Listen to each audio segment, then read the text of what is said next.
Olá pessoal, bem-vindo ao nosso canal de estudo. Dessa vez nós falaremos um pouquinho sobre a doença de Alzheimer. Como nós estamos falando sobre o idoso, é uma das doenças que acomete, aí trazem algumas questões, algumas dúvidas, né? Então nós vamos tentar entender um pouquinho como tratar, porque é uma doença muito comum com os idosos, até mesmo por conta dos problemas neurológicos que eles começam a apresentar.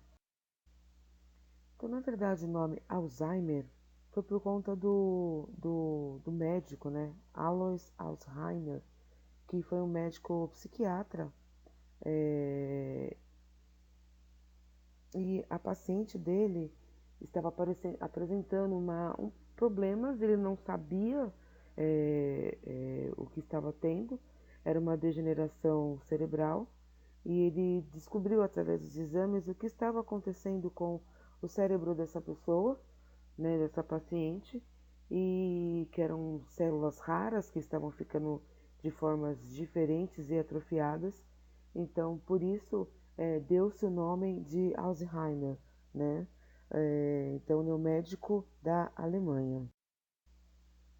As doenças neurodegenerativas, como Alzheimer, ou seja, é uma doença que, quando a gente fala de neurodegenerativas, são doenças que ela vai causando os problemas neurológicos e na verdade, não tem cura, tem um tratamento para desacelerar o crescimento acelerado dessas células, né, a formação de células neurológicas de forma descompensada, né? Na verdade, ela vai causando aí a questão, as células vão mudando.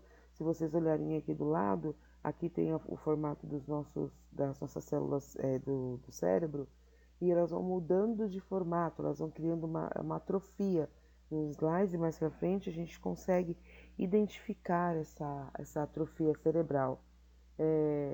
E com isso ele vai tendo perdas, né? O cérebro ele é responsável por encaminhar várias coisas né, todos os nossos comandos.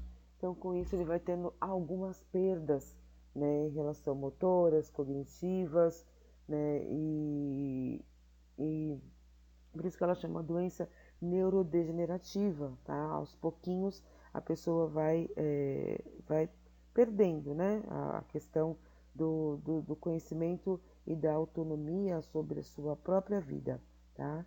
É uma doença que está sendo muito comum, né? O Alzheimer e o Parkinson, e elas estão previstas aí como para ultrapassar uma segunda causa de mortes mais frequente já em 2040, para a gente ter a noção do avanço, né? Mesmo que a gente faça exercícios cerebrais, que a gente participe de algumas coisas, que a gente oriente os idosos a fazer os exercícios, né? Muitas vezes, quando a pessoa tem que ter, ela vai ter, e os exercícios vai, na verdade, promover um, um, um prolongamento, ou seja, vamos supor um exemplo, ao invés de surgir com 70, vai surgir com 90, com 75, né? Mas não que ela não vá surgir, de qualquer forma ela vem aparecer. Então são doenças, né? Qual o conceito de Alzheimer? Doenças caracterizadas pela cronicidade, produção e perda seletiva e simétrica de neurônios do sistema motor, sensório ou cognitivo, que são as nossas áreas afetadas, né, quando a gente tem problemas com a questão do Alzheimer. A classificação nosológica depende da delineação do padrão de perda celular e identificação de marcadores da doença, ou seja, tem pessoas que são diagnosticadas com Alzheimer, né? A gente fala Alzheimer, é mais Alzheimer. Tem pessoas que são identificadas com essa doença, porém ela não tem grandes perdas, né? Então ela tem uma evolução, né? Uma evolução da doença lenta e não apresenta grandes sintomas. Apresenta alguns lapsos, algumas coisas motoras, mas não apresenta grandes perdas. Então, sim, ela tem uma classificação, então ela fala, não é todo mundo que tem Alzheimer que vai progredir de forma avassaladora, né? E gritante aí. Então aqui a classificação, né, que eu comentei no slide anterior, qual é a classificação dessa doença devido àquilo que que ela atinge. Então nós temos aqui o córtex cerebral, onde vem, quando é atingido o córtex, tem a doença de Alzheimer e a doença de corpúsculos de Levy, né? Então, essa doença de corpúsculos de Levy, então, no caso, quando é atingido, né, córtex cerebrais com a associação do corpúsculos de Levy, ele atinge a questão da memória, pensamento e do movimento, né? Então, na verdade, existe um acúmulo de proteína cerebral e acaba danificando aí o córtex, tá? Então, se a pessoa tem uma alteração Alzheimer nesse córtex cerebral, ela vai ter problemas da questão da memória, pensamentos, tá bom? E movimentos também. Eu penso que seja um dos mais que abrange tudo, né? Que seja dos estados mais graves do Alzheimer. Associado, então, se a pessoa tiver um problema com os gânglios basais, ela vai ter uma doença de Huntington, né? E doença de Parkinson. Eu não sei se eu estou pronunciando certo o Huntington, tá? E a de Parkinson também, a parkinsoniana. Então, no caso dos gânglios basais, ela resulta em questões de movimento, então a pessoa vai ter um movimento, um desequilíbrio, né? O raciocínio, né? Ou seja, cognitivos e psiquiátricos. Então, é onde quando a pessoa tem a doença de Alzheimer e ela começa a ter questões de agressividade, né? Alucinações e agressividades associadas também. Isso pode vir a acontecer se atingir os gânglios basais. Nós temos também o tronco cerebral e o cerebelo. Então, aí ele pode causar ataxias epinocerebrares, falei errado, epinocerebelares, ataxia de Friedreich, atrofia, né? Na verdade, uma atrofia de múltiplos sistemas, ou seja, ele vai pegar o tronco cerebral. Toda a comunicação para o sistema, né, o nosso organismo, ficará comprometido. E o sistema motor, o ELA, que é a esclerose lateral aminotrófica. Então, você causa uma certa atrofia, né, uma parestesia, uma paraparesia. Ela lembra muito, lembra não, né? Ela é a doença de Strumpel-Lorraine. Eu vou tentar passar um vídeo para vocês dessa doença porque ela é bem interessante. Essa doença, a ela, né, que pode migrar para essa doença de Strumpel, ela causa, ela pode ser de forma hereditária, né? Então não só a questão do Parkinson, do Alzheimer, mas também não só do Alzheimer, mas também do Parkinson. Ela é caracterizada por causar uma certa rigidez e enfraquecimento, né? Enrijecimento, na verdade, dos músculos. Ele enfraquece, ele deixa rígido. O cognitivo também é alterado, pode dar surdez, né? E também ataxia nos casos graves. Então, na verdade, toda essa questão do Alzheimer, ele pode sim trazer várias perdas cognitivas, motoras e sensações de pessoas com doenças psiquiátricas que trazem aí alucinações, né, ouvir vozes, tudo isso pode ser associado também a problemas da doença Alzheimer. Nós temos dois tipos de morte celular, né? Nós temos a necrose e nós temos a apoptose, né? No caso da necrose, estímulos com isquemia e trauma é causada direta da morte celular. Então, ocorre nas áreas mais severamente afetadas pelo colapso químico. Então, a necrose a gente sabe que é um tecido que morre, mas ele permanece ali, né? Não ocorre a destruição das células, como por exemplo na apoptose. A apoptose é uma morte celular programada, né? E ela ocorre é como se as células ocorressem uma destruição.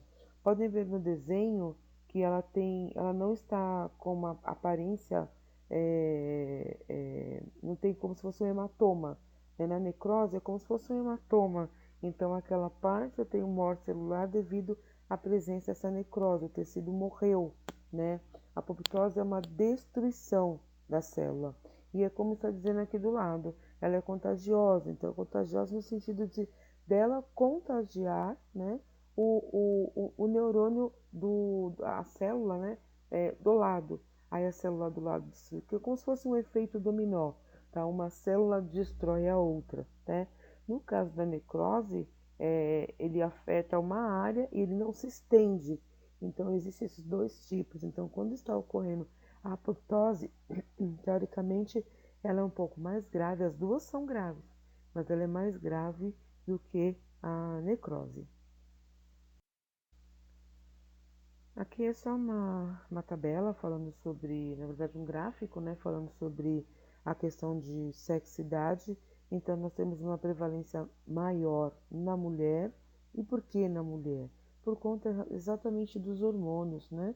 Então, nós sabemos que tudo que acontece em relação ao neurológico, existe uma questão importante relacionada aí ao nosso neurônio e à proteção dele, que é a bainha de mielina, né? E ali existem muitas proteínas e também existem os hormônios. E a mulher, ela acaba com uma destruição mais rápida desse neurônio por conta da quantidade de hormônios que nós temos. E acaba atingindo mais o sexo feminino. Como nós vamos diagnosticar, né, essa questão da demência e do Alzheimer? Perda da memória ou uma das ou mais habilidades cognitivas, alteração substancial na função ocupacional ou social, e o déficit não ocorre exclusivamente em quadro de delírio. Ou seja, eu não tenho como chegar para a pessoa e falar assim, olha, você está com perda de memória, você está com Alzheimer. Não dá para saber. A gente tem que fazer um conjunto de ações para conseguir identificar, né? Então a pessoa pode começar com esse quadro de delírio ou não. Ela pode começar com perdas de memórias importantes, normalmente lembrando muito, né, aquilo que ela fez há tempos atrás e não lembra o que fez hoje. Então ela vai lembrar com data precisa do dia do casamento, por exemplo, de datas importantes, do dia de nascimento de um filho, do dia de nascimento do neto, mas ela não vai lembrar, por exemplo, o que ela comeu no almoço, né? Então, é um tipo de memória, é um tipo de perda de memória diferente. Ou como, por exemplo, estar desorganizada, como, por exemplo, ela guardar uma panela vazia dentro da geladeira, ou seja, ela muda as coisas de lugar. Ela acha que guardar a panela dentro da geladeira, tá? Ela é o lugar certo de estar guardado. Aqui nesse slide a gente fala um pouquinho sobre um exemplo de um mini exame, né, que normalmente é aplicado quando o médico, o neurologista, né, ou o clínico, ou até mesmo a enfermagem, né, quando vai fazer aí uma anamnese, eles aplicam esse exame mental, mini exame mental, para ver a pontuação. Então vocês vão ver aqui dia da semana, né? Então, sabe que dia da semana é hoje? São perguntas que parecem irrelevantes, porém são perguntas de forma para saber se ele sabe onde ele está no momento, né? Falar a palavra e lembrar da palavra depois, né? Então, para saber se ele está desenvolvendo. Então, nós temos uma pontuação aqui de 0 a 30, ou seja, então, quanto menor a pontuação, mais a probabilidade dessa pessoa estar desenvolvendo a doença. Quanto maior a pontuação, menor a probabilidade dela estar desenvolvendo essa doença. Também tem o teste do relógio, né? Então, o teste do TDR, né, que é o teste do desenho do relógio, é uma medida neuropsicológica, ou seja, para saber como é que está o cognitivo dessa pessoa, né? Então, nós estamos vendo aqui o que é a realidade, é o Alzheimer-Parkinson, né? Então, como essa pessoa vê o desenho, a forma que ela vê o desenho embaralhado, né? É bem interessante, né? Olha, o Parkinson, a pessoa vê o ponteiro até a visão da pessoa, ela vê um ponteiro meio tremido, né, de forma menor, né, então assim, como funciona? Então, quando você desconfiar de uma pessoa que possa vir a ter Alzheimer, peça para ela desenhar um relógio para você. Falar para ela fazer um relógio, né, com a mão, como ela consegue ver. Ou tentar dar um relógio na mão dela e falar de ponteiro, como que você está vendo, mas seria realmente ideal que ela desenhasse, né, esse desenho, esse relógio. Ah, então, na verdade, a provável doença de Alzheimer é uma típica história da doença de Alzheimer com início insidioso e progressão gradual, como havíamos falado no começo. Tem uma perda cognitiva documentada por testes neurológicos e ausência de evidências em exame físico ou complementar de outras causas de demência. Então, o déficit cognitivo leve é uma perda de memória, né, relatada aí pelo paciente ou pelo acompanhante desse paciente, quem está com ele por perto. Performance da memória normal para idade. Então, a pessoa ela pode ter a pessoa está com 75, 80 anos e tem uma memória infantilizada, né? De forma a ter uma cognição geral normal, né? Não há critério para atividade de vida diária normal, ou seja, não há critério para demência. Então, são alguns exames que falam para saber se essa pessoa está entrando no estado de demência ou se ela está entrando num estado de Alzheimer. Aqui nós vemos a questão de uma imagem, né? De uma alteração do cérebro. A gente percebe o normal, depois um prejuízo moderado e uma doença de Alzheimer. Então percebam na base ali do cerebelo como a questão do cérebro, como ele está atrofiada, né? Então ele tem você percebe uma mancha, né? Você percebe normal, ele está mais aberto. Você percebe uma mancha, né? Como se fosse uma mancha na lateral, na massa, tá vendo? A massa do cérebro, é como se ela estivesse apertando nesse cérebro e a massa cerebral, ela fica atrofiada. Então, as sensações vão diminuindo, né? Então, dá para ver bem na imagem como que fica e aonde é realmente diagnosticado a doença de Alzheimer. Fatores de risco aí para a doença de Alzheimer: idade, sexo feminino, histórico familiar, fatores genéticos, pessoas sindrômicas e traumatismo crânioencefálico, associados aí à aterosclerose, né,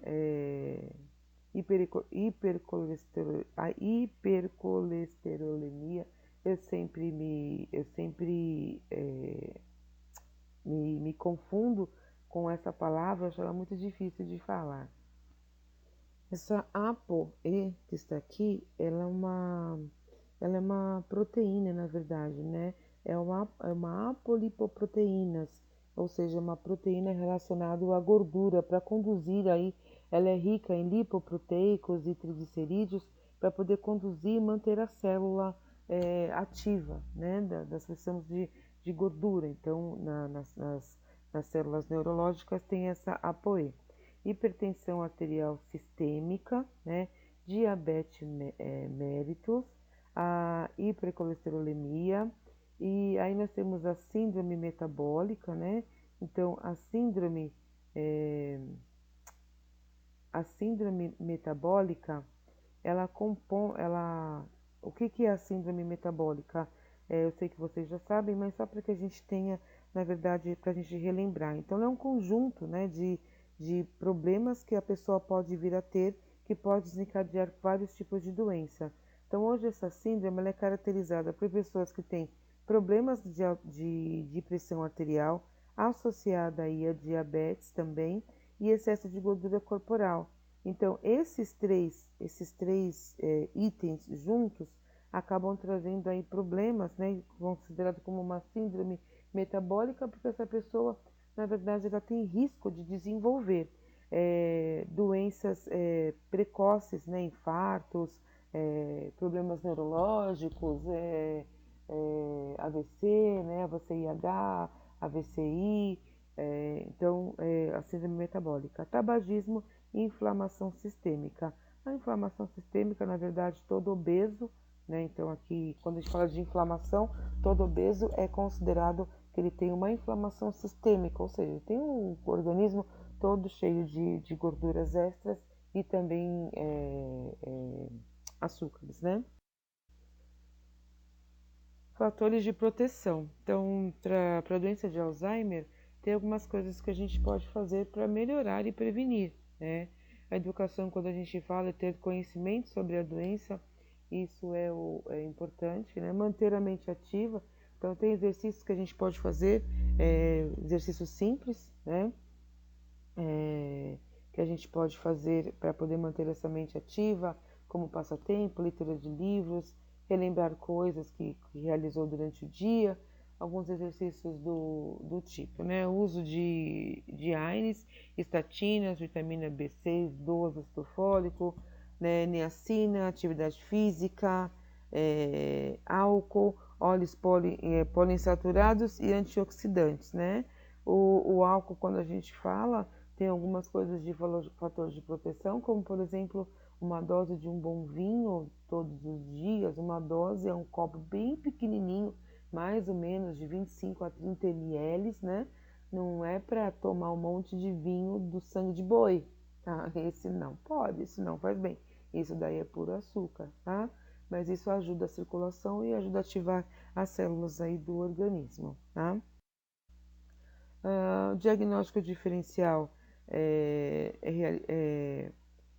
quando descobre-se, né, que a pessoa pode ter demência frontotemporal, corpúsculo de Levy, vascular, doença priônica, de Parkinson, Huntington, hipotiroidismo, neurosífilis, processos expansivos cerebrais, hidrocefalia, encefalopatia por HIV, demência alcoólica carencial. Então, são aqui alguns diagnósticos. Se a pessoa tiver alguma dessas doenças, ela pode vir a desenvolver o Alzheimer. Aqui é o tratamento farmacológico, né? Então, que são os tipos de medicamento que a gente pode utilizar. Isso aí vai depender muito da classificação e da conduta médica. O tratamento de Alzheimer não é um tratamento com medicamentos baratos. Alguns pacientes conseguem no hospital de alto custo, outros realmente precisam comprar para poder fazer o tratamento, mas a maioria sim tem no hospital de alto custo, tá? Alguns cuidados de enfermagem, educação para a saúde e autocuidado. Então é importante que a gente oriente a pessoa a praticar atividade física. Poxa, não precisa ir numa academia, caminhe, né? Não precisa caminhar, faz exercícios em casa, façam alongamentos, peça para o idoso cuidar bem do tornozelo, né? Então fazer aqui, o tornozelo ele causa muita fraqueza muscular, e aí quando ele causa fraqueza muscular, ele acaba atrapalhando também na condução do, na condução do estímulo para o cérebro. Então, mas é uma bobeira? Não. Causa tonturas, causa uma série de coisas. Então, é bom que ele cuide, né, dessa saúde do tornozelo, fazendo exercícios como deixar a ponta do pé e levantar o tornozelo apoiado numa parede. Então, não precisa assim falar para se o cara não faz atividade física a vida inteira, não é agora que você vai falar para ele fazer, né? Então, ele não vai adquirir esse hábito, mas você pode fazer pequenas ações, né? Então, por isso que existem aí hoje os centros dos idosos, a NCIs, os núcleos, para que os idosos aprendam a cuidar de uma forma onde não é fazer atividade física para emagrecer, para ficar bombado, nada disso, mas que é para que ele mantenha a saúde e para que ele evite as doenças que o próprio organismo, a própria idade já traz, que são essas doenças degenerativas, né? Cuidar para que a prescrição médica e terapêutica seja seguida, então precisa orientar esse paciente ou o cliente ou o seu familiar de que a importância de tomar o medicamento para que haja um bloqueio na progressão dessa doença, né? Então, como eu havia falado no início, não existe cura, mas eu consigo sim fazer um bloqueio dessa doença, tá? Cuidar para que a prescrição médica e terapêutica seja seguida, eu já falei, repassar aos familiares e cuidadores informais orientações e esclarecimentos embasados em sua competência técnica, habilidades de comunicação e interativas para um bom relacionamento e cuidado imunizado, né? Então, como eu falei aqui, o dia de 21 de setembro é o Dia Mundial do Alzheimer. É, é uma doença muito ruim, porque normalmente todas as doenças são ruins, mas o Alzheimer normalmente a pessoa ela não, ela perde a autonomia, ela tem esquecimentos, ela não consegue sair na rua sozinha, porque muitas vezes ela não consegue voltar. Então, se você tem alguém conhecido de Alzheimer, faça uma. Tem lugares que faz uma correntinha ou uma pulseirinha de alumínio, né, de prata, sei lá, ou imitação dela, com os dados daquele paciente, minimamente o nome, a data de nascimento e um telefone para contato, e a pessoa, e deixa na pessoa de uma forma que ela não consiga tirar essa pulseirinha, por exemplo, que se por um acaso ela sair para ir buscar pão e não lembrar do retorno, para que alguém pegue no braço dela e consiga fazer com que ela retorne para casa, né? Deixa a vizinhança em alerta. Olha, meu pai, minha mãe, meu tio, meu avô tem essa doença. Se você ver, né, ele perdido, chame ele aqui para dentro e comunique a gente através do telefone e tal. Então isso, né, muitas vezes a gente vê lá desaparecido aos 80 anos. Então é muito caso de Alzheimer que sai na rua e não consegue retornar por conta da por conta de não saber onde estar realmente e não saber retornar, tá? Então, cuidem, né, dos nossos idosinhos, e a gente sabe que quem trabalha com idoso é uma doença muito comum, tá bom? Como eu havia dito, a aula de hoje é uma aula curtinha. Na nossa próxima aula a gente vai falar mais um pouquinho sobre Parkinson, né, e na outra, e as doenças que acometem. Então são só 4 aulas, hoje essa aula é a nossa segunda, tem mais um pouquinho de doença. Na terceira aula eu vou mandar um estudo dirigido para que eu possa computar aí a nota de vocês, tá bom? Muito obrigado por hoje. Qualquer dúvida, eu estou à disposição. Qualquer comentário, pode me mandar no WhatsApp, tá bom? Muito obrigado, pessoal. Um bom dia para vocês.